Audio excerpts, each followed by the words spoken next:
Public Information Officer for the Irving Police Department. I'm happy to report that Giannina Martinez, our 4-month-old Amber Alert person, has been located and is safely being reunited with her mom. The suspect, Jeremy Martinez, is currently under arrest and is in the process of being transported down to the Irving City Jail for aggravated assault with a deadly weapon against that victim. To recap what occurred today, at approximately 10 a.m., Irving Police was dispatched to the 6300 block of North MacArthur Boulevard for reports of a domestic violence disturbance. The female adult victim in this case had gotten in an argument with the suspect. That suspect had placed a knife to her throat, threatening to kill her, paused and told her that she needed to leave the apartment at that time or he was going to kill her.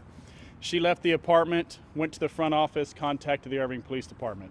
Our patrol division responded very quickly, getting out there and trying to set up a perimeter.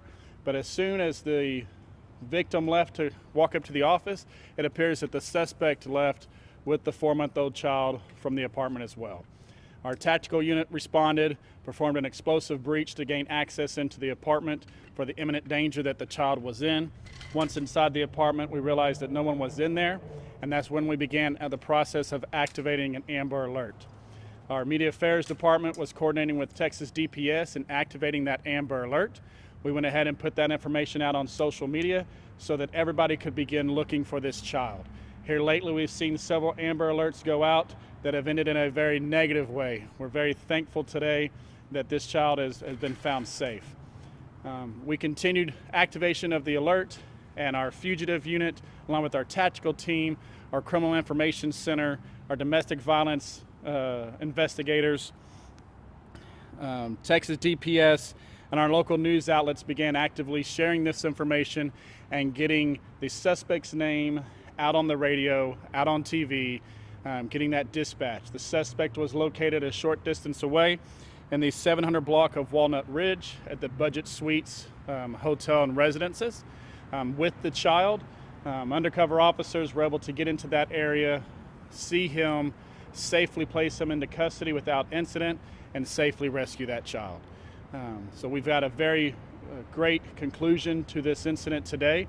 It started out very tragic, but we're very thankful due to good police work and everybody's assistance that we were able to safely get this child reunited back with their mom. I will take questions at this time. For your knowledge, do you have a criminal history? So I don't have his full criminal history, but I know there was a history of domestic violence that has been occurring.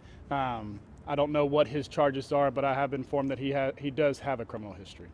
Was the child harmed at all? And can you speak to the injuries to the mother?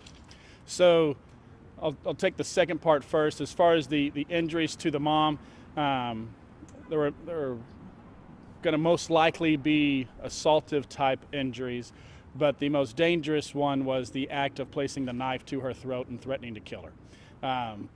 Thankfully, there was no cut or laceration made, and he stopped before committing that act. As for the child, I know just from talking to those who rescued the child that the child is safe. I do not believe the child had any injuries to my knowledge at this time. Is he the father of the child? Yes. Was there a custody issue, or was it just a domestic dispute? No, it was no custody issue. It was just a domestic dispute. Some of the factors that were initiating that Amber Alert, with an Amber Alert, there has to be a threat of murder or a murder that occurs. And then we also have to feel that the child is in imminent danger. Due to previous arguments, previous statements made by the suspect that if the victim ever contacted the police department, he would kill and or hurt the child. That was another factor that was driving the need and the necessity for us to locate this child very quickly. There was a friend's vehicle that may have been involved. Is that friend involved at all?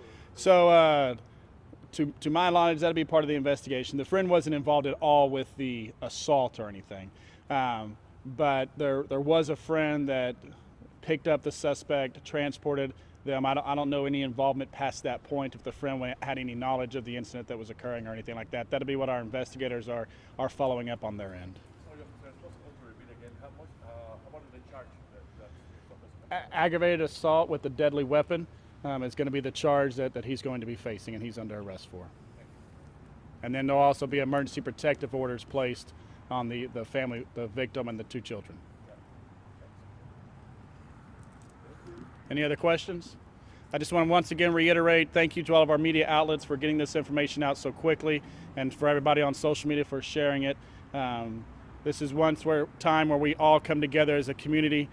Crimes against children are never acceptable.